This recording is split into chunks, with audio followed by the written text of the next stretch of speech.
Dion a été l'une des artistes les plus aimées de l'industrie musicale, inspirant tant d'artistes. Presque chaque artiste, encore pertinente aujourd'hui, trouve son inspiration chez Céline Dion, car elle était l'une des meilleures vocalistes à l'aube du XXIe siècle. Vu son ascension vers le sommet, il était difficile de ne pas l'apprécier. Mais en 2021, elle a soudainement annulé toutes ses performances jusqu'à nouvel ordre. Céline Dion a disparu et en 2024, elle est réapparue soudainement. Alors, où était la chanteuse? Que fait Céline Dion? Et pourquoi a-t-elle annulé ses performances? Salut à tous et bienvenue sur Vraies Histoires de Stars, la chaîne YouTube qui dévoile la face cachée des célébrités. Aujourd'hui, nous plongeons dans l'univers de Céline Dion. Alors, si vous êtes nouveau sur la chaîne, n'oubliez pas de vous abonner et d'activer la cloche de notification pour ne manquer aucune de nos prochaines vidéos. Céline Dion est née à Montréal, Canada en 1968 de parents français, Thérèse et Adhémar Dion. Son enfance était loin d'être glamour puisqu'elle a grandi dans une maison bondée de 14 enfants. Pour un étranger, on pourrait supposer qu'un père boucher et une mère au foyer ne peuvent pas tout offrir matériellement à leurs enfants. Et on ne se tromperait pas. Cependant, Céline Dion a dit que même s'ils étaient pauvres, sa famille était quand même heureuse. La chanteuse a grandi dans une famille qui aimait la musique. C'était un peu comme le film, La Mélodie du Bonheur. Elle a été nommée Céline parce que ses parents aimaient une chanson française du même nom.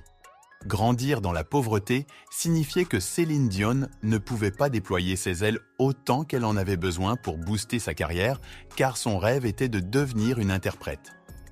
Bien qu'elle n'ait pas eu tout ce dont elle avait besoin, elle avait le piano-bar de ses parents appelé le Vieux Tonneau. Céline et son frère allaient de temps en temps au bar pour se produire et c'était la seule formation musicale qu'elle pouvait avoir pendant très longtemps. Finalement, elle a eu sa première opportunité de performance publique et c'est à ce moment qu'elle a commencé à devenir un peu optimiste quant à l'avenir. Le 13 août 1973, Céline Dion a fait sa première apparition publique lors du mariage de son frère, Michel. Elle a interprété la chanson de Charbonneau, du fil, des aiguilles et du coton. Il était évident qu'elle était destinée à accomplir de grandes choses dans l'industrie musicale. Le seul problème était comment la mettre en avant. Finalement, l'opportunité s'est présentée. Quand Céline Dion a eu 12 ans, elle a travaillé avec sa mère et l'un de ses frères, Jacques, pour créer une chanson appelée « Ce n'était qu'un rêve ». Mais comment pouvait-il promouvoir la chanson? Il n'avait pas d'argent, ni de perspective, ni de maison de disques qui signerait une petite fille française de 12 ans à peine capable de parler anglais. Si quoi que ce soit, les labels étaient susceptibles de l'exploiter et de ruiner sa carrière avant même qu'elle ne décolle puisqu'elle ne savait pas grand-chose. Son frère, Jacques, avait vu le nom d'un gestionnaire de musique, René Angélil, au dos d'un album de Ginette Renaud. Alors il a contacté René et lui a envoyé la cassette de leur chanson. René Angélil a été ému aux larmes par la voix de Céline Dion. Et honnêtement, ce n'est pas si difficile de savoir pourquoi. Même quand elle était plus jeune, Céline Dion a toujours eu une voix forte avec une capacité incroyable à tenir des notes hautes et à vous transporter dans un univers alternatif où tout va bien dans le monde. Après avoir ressenti un flot d'émotions à cause de la voix de Céline, René Angélil a décidé qu'il allait faire de Céline Dion une star et c'est là que le travail a commencé. En 1981, René Angélil a décidé de mettre presque tout ce qu'il possédait en jeu en hypothéquant sa maison pour promouvoir la première chanson de Céline Dion en tant que son artiste, La Voix du Bon Dieu. C'était un énorme pari qu'il faisait, car si la chanson ne réussissait pas, il se retrouverait sans abri. Les mots pour consoler, les mots pour l'amitié. Mais si la chanson allait loin, alors la vie de lui et de Céline pourrait changer. Eh bien, si nous parlons encore de Céline Dion en 2024, alors nous savons que le pari de René a fonctionné en leur faveur. Après la sortie et la promotion de la chanson, elle est devenue un succès au Québec, faisant d'elle leur étoile numéro 1. Même si la majorité des auditeurs auraient été anglophones, personne ne se souciait de la langue de la chanson tant qu'ils pouvaient écouter la belle voix de Céline Dion. Malgré le fait d'avoir la chanson numéro 1 au Québec, il faudra à Céline Dion encore un an pour devenir un nom mondial. En 1982, elle a participé au Festival de la chanson populaire mondiale Yamaha à Tokyo et a remporté le prix du meilleur interprète ainsi que la médaille d'or pour la meilleure chanson avec Tellement j'ai d'amour pour toi. Le talent incroyable de Céline Dion lui a permis de remporter tant de prix qui changeraient le cours de sa carrière. En 1983, elle est devenue la première artiste canadienne à recevoir un disque d'or en France, bien qu'elle fût techniquement française. Elle a également remporté plusieurs prix Félix pour la meilleure interprète féminine et la découverte de l'année, et si nous sommes honnêtes, elle méritait tout cela et plus encore. Si Céline Dion avait émergé à une époque récente, les gens auraient targué que c'était parce qu'elle était une minorité au Canada. C'est pourquoi elle recevait toute cette reconnaissance et ces prix. Mais à l'époque où elle est devenue populaire, il n'y avait pas de médias sociaux ou de moyens d'obtenir de la sympathie. Elle dégageait du pur talent et c'était ce qui l'a emmenée si loin. Elle a représenté la Suisse au concours Eurovision de la chanson en 1988 et a gagné de justesse. Sa voix lui frayait un chemin et il était maintenant temps pour elle de déployer ses ailes. Mais si Céline Dion allait percer sur la scène internationale, elle devait devenir couramment anglophone afin de pouvoir commencer à chanter des chansons dans une langue que plus de gens pouvaient comprendre. En 1989, elle a eu une blessure aux cordes vocales lors d'une performance. Et après avoir consulté un spécialiste, elle avait le choix de faire une chirurgie sur ses cordes vocales ou de se reposer pendant un moment jusqu'à ce qu'elle guérisse. Faire une chirurgie sur ses cordes vocales pourrait ruiner sa carrière car les chirurgies de ce type sont généralement 50-50. Si cela ne se passait pas bien, elle ne pourrait plus chanter et ses rêves s'évanouiraient avant même qu'elle n'atteigne la moitié de son potentiel. Mais si les choses se passaient bien, elle n'aurait pas à s'inquiéter. Mais Céline Dion a choisi de reposer sa voix à la place et de suivre une formation vocale. Pendant la période où elle suivait cette formation vocale, elle améliorait également ses compétences en anglais. Si elle voulait chanter pour un marché international, alors elle devait être plus accessible. Elle est revenue de sa pause vocale avec un album en anglais intitulé Unison, dont le single principal avait été enregistré à l'origine par le chanteur anglais Junior en 1983. L'album s'inspirait de la musique soft rock des années 80, ceux qui étaient assez différents de ceux que Céline Dion avait l'habitude de chanter. Elle chantait principalement de la musique classique et maintenant, elle expérimentait avec la musique soft rock et les critiques semblaient être de son côté. Selon Jim Farber de Entertainment Weekly, sa voix était décorée avec goût et elle n'a jamais tenté d'adopter des styles qui lui étaient étrangers. En essence, Céline Dion était sur la bonne voie sur le marché anglophone. Et elle était en train de devenir une grande chanteuse. Sa chanson « Where Does My Heart Beat Now » a atteint la 4e place du Billboard Top 100 en 1991, ce qui en faisait sa première chanson à entrer dans le classement.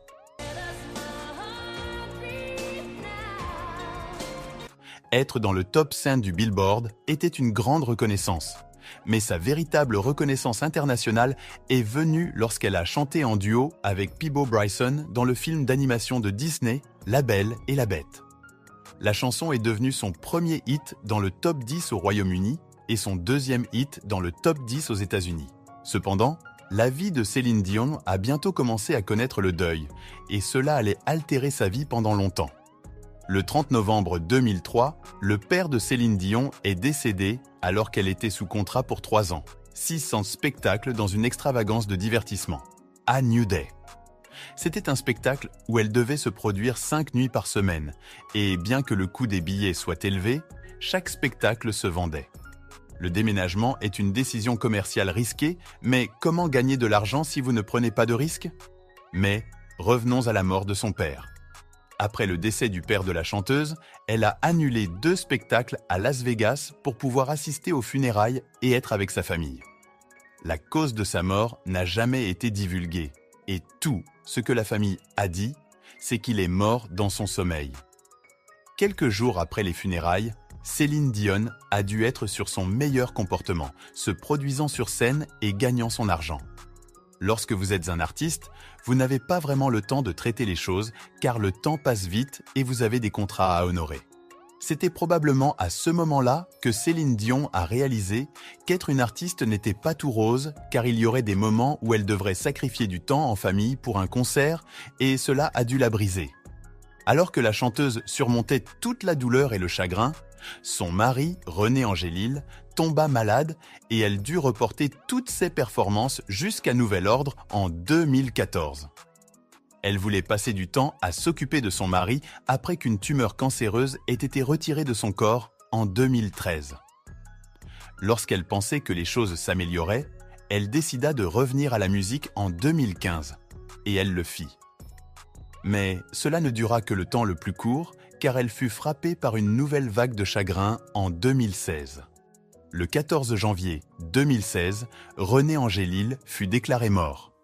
Céline Dion était dévastée, car c'était un homme auquel elle avait consacré toute sa vie, depuis son adolescence. Bien que sa famille ait joué un rôle clé dans l'encouragement de son désir de poursuivre une carrière dans la musique, René Angélil a misé tout ce qu'il avait sur une jeune fille de 12 ans qui ne pouvait chanter qu'en français. Ce n'est pas exactement le genre de choses que les gens font si facilement. La plupart d'entre nous se souviennent comment Puff Daddy a refusé de donner sa chance à Chris Brown lorsque l'artiste était encore dans sa phase prépubère. Mais René Angélil a tout mis en jeu en hypothéquant sa maison pour investir dans la carrière de Céline Dion et en faire la vocaliste incroyable que nous connaissons aujourd'hui. À peine 3 jours après la mort de son mari, l'un de ses frères, Daniel, mourut d'un cancer. Elle annula le reste de ses spectacles pour janvier afin de pleurer sa famille qu'elle avait perdue. Pouvez-vous imaginer à quel point la vie a dû être dure pour elle pendant cette période ? Même si elle venait d'une grande famille, elle avait toujours une bonne relation avec ses 13 frères et sœurs, et perdre l'un d'eux et son mari en moins d'une semaine était une pilule difficile à avaler. Mais faites confiance à Céline Dion pour se remettre sur pied quand elle le peut et balayer le monde de leurs pieds.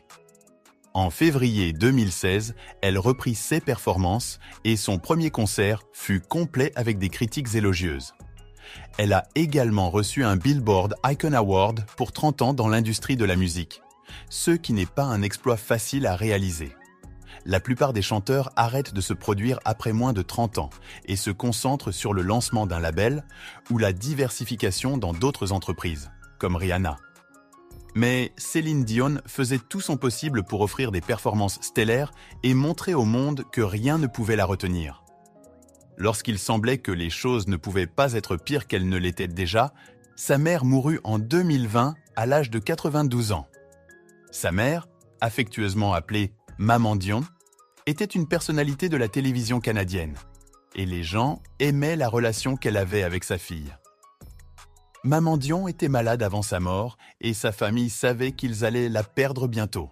Alors ils ont tout fait pour s'assurer qu'elle profitait de leur présence dans ses derniers souffles.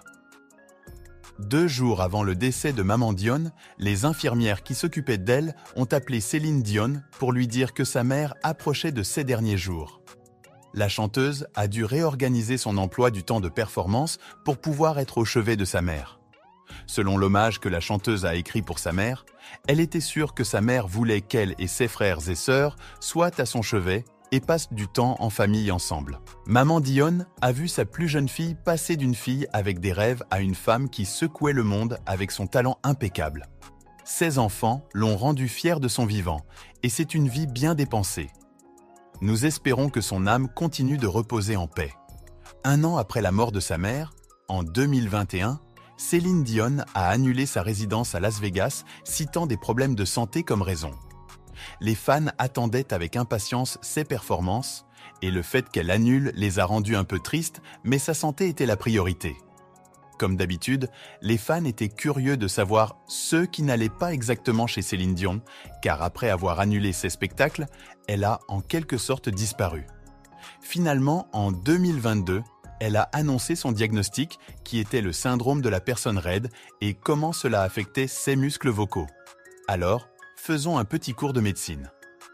Le syndrome de la personne raide, SPR, est une condition rare et déroutante qui perturbe la manière dont vos muscles fonctionnent. Imaginez vous sentir comme si vos muscles étaient toujours tendus, comme si vous veniez de terminer un entraînement intense, même quand ce n'est pas le cas. Cette rigidité n'est pas seulement inconfortable, elle rend difficile de bouger et de se tenir droit. La chose principale à propos du SPR est que vos muscles peuvent soudainement se tendre d'eux-mêmes sans que vous le vouliez. C'est comme avoir une crampe musculaire, mais cela se produit beaucoup et partout dans votre corps. Parfois, des choses comme le stress, les mouvements brusques ou les bruits forts peuvent déclencher ces spasmes musculaires. Les médecins croient que le SPR est comme un embrouillement dans le système de défense de votre corps. Au lieu de vous protéger, votre système immunitaire commence à attaquer vos propres muscles. Cela se produit à cause de quelque chose appelé anticorps, qui sont comme de petits soldats dans votre corps. Dans le SPR, ces anticorps attaquent par erreur des protéines qui aident à contrôler l'activité musculaire. Une protéine importante qu'ils ciblent s'appelle l'acide glutamique décarboxylase ou GAD. Cette protéine aide à produire un produit chimique appelé acide gamma-aminobutyrique ou GABA, qui est comme un agent de circulation pour vos muscles. Lorsqu'il y a un problème avec le GAD et le GABA, vos muscles ne reçoivent pas les bons signaux, conduisant à la rigidité constante et aux spasmes qui définissent le SPR. Diagnostiquer le SPR peut être difficile car ces symptômes peuvent ressembler à d'autres problèmes musculaires. Les médecins utilisent des tests pour vérifier les niveaux élevés d'anticorps anti-GAD et font parfois des tests d'imagerie comme des IRM pour exclure d'autres causes. Bien qu'il n'y ait pas de guérison pour le SPR, il existe des moyens d'aider à gérer les symptômes et à rendre la vie plus facile pour ceux qui en souffrent. Les médecins peuvent prescrire des médicaments comme les benzodiazépines et le baclofène pour détendre les muscles. D'autres traitements visent à calmer le système immunitaire hyperactif avec des choses comme l'immunoglobuline intraveineuse ou les corticostéroïdes. La physiothérapie est une autre grande partie de la gestion du syndrome de la personne raide, SPR. Imaginez cela comme un plan d'exercice personnalisé qui aide à garder vos muscles flexibles et forts. Cela peut faire une grande différence dans votre capacité à bouger et à faire des activités quotidiennes. Parallèlement à cela, le soutien émotionnel est crucial, car faire face à une condition comme le SPR peut être difficile. Les groupes de soutien et le conseil aident les personnes à se connecter avec d'autres confrontés aux mêmes défis et à trouver des moyens de s'adapter. En résumé, le syndrome de la personne raide est une condition rare où vos muscles se sentent tendus tout le temps et ils peuvent soudainement se contracter d'eux-mêmes. Cela se produit parce que votre système immunitaire se trompe et commence à attaquer les protéines qui contrôlent l'activité musculaire. Bien qu'il n'y ait pas de guérison, des traitements comme les médicaments et la physiothérapie peuvent aider à gérer les symptômes, et le soutien d'autres personnes qui comprennent peut faire une grande différence dans la façon de faire face aux défis du SPR. Maintenant que cela est dit, Céline Dion a également révélé que cette condition affecte ses muscles vocaux, ce qui explique beaucoup pourquoi elle n'effectue pas de performances ou ne sort pas de nouvelles chansons. Ce serait étrange si elle devait avoir un concert à guichet fermé pour seulement ne pas être capable de passer à travers une de ses chansons. La plupart de ses fans ne se soucieraient pas de sa condition. Ils la traîneraient jusqu'aux confins de la Terre et la peindraient comme une artiste arnaqueuse, oubliant le fait qu'elle a tant contribué à l'industrie de la musique. Mais malgré sa disparition, Céline Dion a fait un retour au Grammy de 2024, ce qui a soulagé et réjoui les gens de la voir revenir. La dernière fois qu'elle a été vue au Grammy était en 2019, et puisqu'elle a été diagnostiquée avec le syndrome de la personne raide en 2022, c'était son premier grand événement. La chanteuse n'était pas là pour recevoir un prix pour elle-même, ce qui n'aurait pas été surprenant. Céline Dion était présente à la 60e cérémonie des Grammy pour remettre le plus grand prix de la soirée, l'album de l'année, à Taylor Swift. Après le spectacle de remise des prix, les gens étaient un peu fâchés contre Taylor Swift pour ne pas avoir été excitée de recevoir son prix de Céline Dion, car elle a également évité un câlin avec la reine des ballades. Mais peut-être était-ce pour le mieux que Taylor Swift ne saute pas sur Céline Dion et n'agisse pas comme une star, car cela aurait pu déclencher des spasmes musculaires et conduire à un cas terrible. Quoi qu'il en soit, après l'événement, Céline Dion est passée en coulisses et a montré ses incroyables talents vocaux avec Sonia Hay.